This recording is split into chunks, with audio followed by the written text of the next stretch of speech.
আসন্ন লোকসভা নির্বাচন, সর্বত্র চলছে নির্বাচনী প্রচার পর্বের মহড়া। কোনো অংশে কমতি নেই ঝাড়গ্রামেও।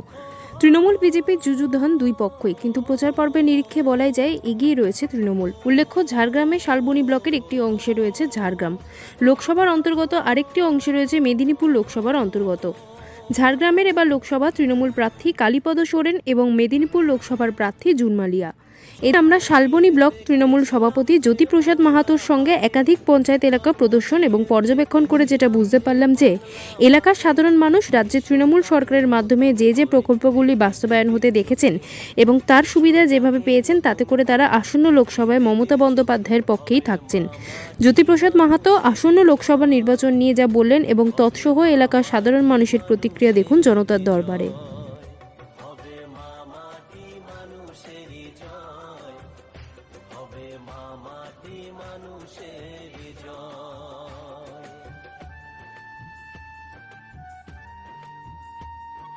আমাদের গভর্নমেন্ট কিন্তু 31শে ডিসেম্বরের মধ্যে ফার্স্ট কিস্তির সমস্ত টাকা আমাদের রাজস্ব কোষাগার থেকে দিয়ে, এই যে আমাদের জনমুখী প্রকল্পটা রাজ্যের মাননীয় মুখ্যমন্ত্রী করছে, সারা ভারতবর্ষে এমন কোনো মুখ্যমন্ত্রী নেই বা বিশ্বের মুখ্যমন্ত্রী নেই যে আমাদের যে 69টা প্রকল্প চলছে, যেটা আমরা রাষ্ট্রীয় পুরস্কার পেয়েছি। আপনারা জানেন যে বিজেপি বাংলা বিরোধী, শুধু তৃণমূল কংগ্রেস নয়, বিভিন্ন মানুষ এখন অনুভব করছে যে বিজেপি বাংলা বিরোধী। এবং কেন বলছে বাংলা বিরোধী? যত রকম এই যে বাংলা বিরোধী কার্যকলাপ, বিদ্যাসাগরের মূর্তি ভাঙার থেকে শুরু করে বাংলায় এসে মানুষকে ধোঁকা দিয়ে আবার ফিরে গিয়ে বাংলার বাইরে গিয়ে বাংলারই দুর্নাম করে এই জিনিস চালিয়ে যাচ্ছে, যার জন্যে বিভিন্ন মানুষ আজকে উপলব্ধি করছে, আমাদেরও উপলব্ধি করতে হয় যে বিজেপি কেন বাংলা বিরোধী। তৃণমূল সমর্থক তো বড় কথা, বাংলা বিরোধী। বাংলার 100 দিনের টাকা বন্ধ, বাংলার আবাস যোজনার টাকা বন্ধ, বিভিন্ন রকম যে প্রকল্প সেগুলোর কাটছাঁট করে নিয়ে বললো যে এবার পাকা বাড়ির অঙ্গীকার করলো। তো এই পঞ্চায়েতের উদ্দেশ্যে এবং এই তৃণমূল সরকারের উদ্দেশ্যে কি বলবেন? ঠিক। আপনি খুশি? হ্যাঁ। এই যে সরকার আপনাদের জন্য কাজ করছে, আপনার ভালো লাগছে? হ্যাঁ। বাড়িতে কজন আছে আপনার? 3 জন। সবাই চাষবাস করে? আমরা পারি না, মেয়েটা করে। আচ্ছা, পঞ্চায়েতের কাছে আর কিছু বলতে চান আপনি? আর কি যাবে, ওইটাই যা বলছেন আপনারা, ওইটাই ঠিক। আচ্ছা, কি নাম আপনার? সুখেছি আমরা।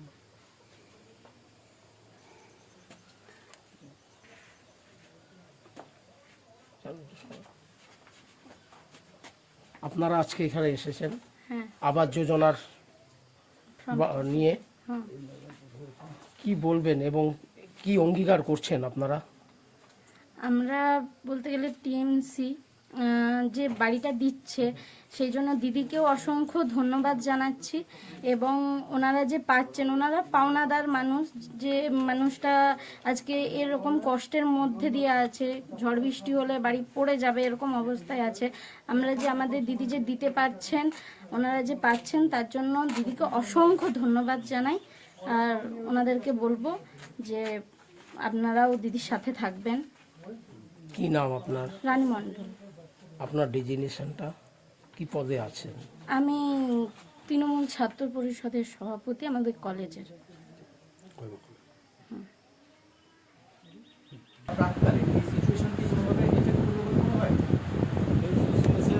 এই এলাকায় কোনো এফেক্ট করবে বলে মনে হয় না। কারণ এক্ষেত্রে যেটা একজনের রায়ের পরিপ্রেক্ষিতে এখানে সেরকম সংখ্যায় কোনো মানুষ যে চাকরি পেয়েছে বা বৈধ কি অবৈধ তার বিচার পরিস্থিতি নেই। এই কারণে হয়তো রেয়ার সারা 10টা অঞ্চলে, শালবনী বলছি 10টা অঞ্চলের মধ্যে হয়তো আছে, তার জন্য সারা পড়ে। আরেকটা হচ্ছে আদালতের উপরে অগাধ বিশ্বাস আছে মানুষের। আর আদালত সঠিক বিচার করবে, আদালতই মানুষের একমাত্র তৃণমূল অত্যাচারের সময় মানুষকে বাঁচিয়েছিল শুধুমাত্র আদালত। কিন্তু আদালতের কিছু কিছু বিচারপতি বর্তমানে যে, যেমন উদাহরণ অভিজিৎ গঙ্গোপাধ্যায় যেভাবে রায় দিয়েছিলেন, রায় দেওয়ার পরিপ্রেক্ষিতে তখন অনেক তৃণমূল সহ অনেক বিরোধী দলে বলেছিল যে উনি নিজের ভবিষ্যৎ চিন্তা ভাবনা করে পরবর্তী ক্ষেত্রে কোনো রাজনৈতিক লাইনে পদার্পণ করবে, তার একটা ঠিক করে রাখছে, রাস্তা ঠিক করে রাখছে। যার জন্য ওরা রায় উনি যদি রিটায়ার হওয়ার পরে তারপরে কোনো রাজনৈতিক দলে যোগদান করেন সবাই করতে পারে, কিন্তু বিচারপতি থাকাকালীন উনি কী করলেন যে পদত্যাগ করে রিটায়ারমেন্টের আগেই পদত্যাগ করে উনি যোগদান করলেন বিজেপিতে এবং প্রার্থী হলেন। তো এই জিনিসটা কিন্তু আমরা ছোটো থেকে সারা জীবন স্টুডেন্ট লাইফ থেকে আদালতের উপরে অগাধ শ্রদ্ধা ভক্তি এখনও আছে, রেখেও বলছি এই জিনিসটা পূর্বে কোনো দিনেই আমরা চোখে পড়িনি। তো যার জন্যে আদালতের রায়ের উপরে এই এলাকার মানুষের যে সবথেকে বড় কথা যেটা শান্তি শৃঙ্খলা বিরাজ করছে, ছেলেমেয়েরা স্কুল আর ডেভেলপমেন্ট, এটাই মানুষ বেশি অগ্রাধিকার করে আসন্ন নির্বাচনে আপনাদের কি প্রার্থী যারা সুরেন্দ্র সব জায়গায় যাচ্ছে যেখানে যেখানে এখন একটু দূর থেকে দিতে হচ্ছে সেখানে বানিয়েছে। আর শিক্ষার ব্যাপারটা ওনার উপরে কিছু দাবি দেওয়া আছে, বিশেষ করে যে ট্রাইবেলদের ক্ষেত্রে যে অলচিকি ভাষা চালু হয়েছে সর্বত্র, কিন্তু অলচিকি ভাষায় আমাদের এখনও পর্যন্ত স্কুল বা সেরকম প্রতিষ্ঠিত হয়। তা আমরা দিদির কাছে সেই কথাটা আমরা একবার তুলে ধরেছিলাম, সেই কথাটা আমরা বলেছি। দিদি বলেছিলেন যে অলচিকি ভাষায় স্কুল তো অনেক করে দিয়েছে, অনেক স্কুল করেছিল শিক্ষক পাও, সেই হিসাবে শিক্ষক কিছু তৈরি হোক, তারপরে অলচিকি ভাষায় মানে প্রয়োজনের যত প্রয়োজন তত স্কুলই করে। কিন্তু এই মুহূর্তে সাফিসিয়েন্ট প্রতিষ্ঠান স্কুলটা বানালে হবে না, সেক্ষেত্রে শিক্ষক উপযুক্ত তৈরি এখনও সেই হিসাবে যেগুলো পাওয়া যাচ্ছে শিক্ষক স্কুল হয়েছে। আরেকটা ব্যাপার হচ্ছে আমাদের শান্তি শৃঙ্খলাটা যাতে বজায় থাকে। আর আপনি এই এলাকার একদম মানে সাধারণ মানুষের সঙ্গে মিলেমিশে সামাজিক কাজ করার লোক, আপনি যাতে উনি কথা দিয়েছেন যে আমি যেমন এখনও সাধারণ, আমি এমপি হলেও দিল্লিতে পাড়া গেলেও আমি সেই আপনাদের সেই তারিখের স্মরণে সেই ব্যবহার স্মরণেই থাকবো এবং এইরকমই মিলেমিশে এক চাটায় বসেই আমি আপনাদের সঙ্গে গল্প করবো। ভোটপ্রচারে এসেই শুধু চাটায় বসেছি সেটাই নয়, আমি এই চাটায় বসে এর আগে সামাজিক বিভিন্ন আমি ব্যাংকের সার্ভিস করতাম, সেই ব্যাংকের সার্ভিস পিরিয়ডেও আমি মানুষের অনেক সামাজিক উন্নয়নমূলক কাজে হস্তক্ষেপ করেছি। এখনও আমি বিভিন্ন সামাজিক প্রকল্পের যেসব উন্নয়নমূলক এতদিন তথ্য দিয়ে বই লিখে নাটক লিখে যাত্রা লিখে মানুষকে সজাগ করার চেষ্টা করেছি, সেটা এবার বাস্তবে রাজনৈতিক ক্ষমতা যদি পাই, আমাকে দিদি যে সুযোগ দিয়েছেন মমতা বন্দ্যোপাধ্যায়ের প্রতি, অভিষেক বন্দ্যোপাধ্যায়ের প্রতি আমি কৃতজ্ঞ। আমার এই ইচ্ছা সুপ্ত ইচ্ছা ছিল, সেই সুপ্ত ইচ্ছা উনি বাস্তবে পরিণত করেছেন, আমার সুযোগ দিয়েছেন। আমি যদি দিদির কথা রাখতে পারি, জিততে পারি, তাহলে আমি দিদির কথা মতো, আর এই দিদির এই যে উন্নয়ন এটা আমাকে আকৃষ্ট করেছে, আমি বাস্তবে সেটা প্রয়োগ করে দেখাতে চাই যে এতদিন যেটা কাব্যে করেছি সেটা আমি বাস্তবে করে দেখাতে চাই যে সদিচ্ছা থাকলে চাই। লোকসভা ভোটের দামামা ভিজে গেছে। এই মুহূর্তে এই বিনপুরের যিনি প্রার্থী হয়েছেন লোকসভা ভোটে, মামাটি মানুষের প্রার্থী, বর্তমান তার পরিস্থিতি কি মনে করছেন? আমাদের এই সার্বজনীন সমস্যা মধুবনী লোকসভা যে অনুষ্ঠান প্রথম কথা, উনি একটা আদিবাসী সমাজের প্রতিষ্ঠিত ব্যক্তি, ওনার পরিচিতি বিনপুর এলাকায় ওনার পরিচিতি এর পূর্বেও ছিল, কারণ উনি বিভিন্ন আদিবাসীদের যেটা পরিচিতি ভাষা বিভিন্ন রকম নাটক যাত্রা বই লিখেছেন, যার জন্য ওনার একটা এমনিতে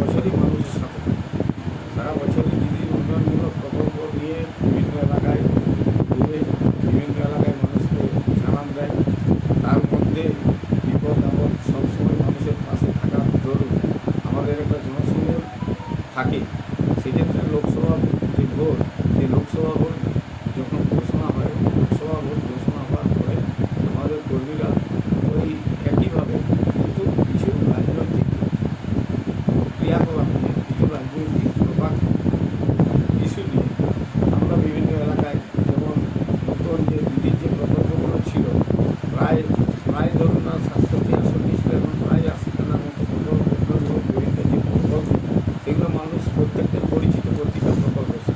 সাথে সাথে নতুন যেটা ইয়ে হয়েছে, যেটা লক্ষ্মী ভাণ্ডার 500 থেকে 1000 বা 1000 থেকে 1200 যেটা করেছেন, সেটার নিয়ে একটা বলছেন এক দফা প্রতিটা অঞ্চলে জিপিতে আমরা ক্যাম্প করেছিলাম, তখন ঘোষণা হয়নি লোকসভায়, ক্যাম্প করেছিলাম। তাতে করে যারা 100 দিনের আবার কাজ করেছিলেন, 100 দিনের কাজের আমরা ক্যাম্প করে বিভিন্ন রকম ফর্ম ফিল আপ করে সেইগুলো মানুষ কেন্দ্রীয় সরকার না দেওয়া সত্ত্বেও রাজ্য সরকারের তহবিল থেকে পুরো টাকাটা দেওয়া হয়েছে।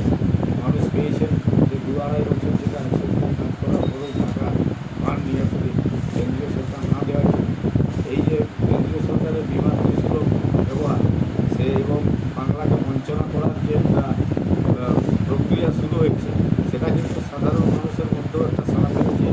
সাধারণ মানুষও বুঝতে পেরেছেন 100 দিনের কাজের টাকা যখন দিদি ঘোষণা করেন যে কেন্দ্র সরকার যদি দিল্লি সরবরাহ করার পরেও না দেয়, তাহলে আমরা রাজ্য সরকারের তহবিল থেকে সে টাকাটা দেওয়ার ব্যবস্থা করব।